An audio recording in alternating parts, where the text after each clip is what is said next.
अस्सलाम वालेकुम दोस्त, यहाँ पे आज मैं बिरयानी करके पुलाव बना रही हूँ। तो मैंने चावल धो के रख चुकी थी। अब मैंने कढ़ाई में तेल ली, उसके बाद यहाँ बिरयानी कर रही हूँ। ये जब तक ब्राउन हो जाएगा उसके बाद मैं ब्राउन करके इसे ब्राउन हो चुका है, अब इसे मैं निकाल लूँगी।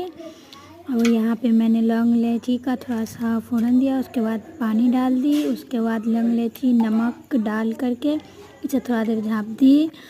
और ये जब हो गया था तो मैंने चावल लगा के, और यहाँ पे देख सकते हैं मेरा पुलाव रेडी है। आप लोग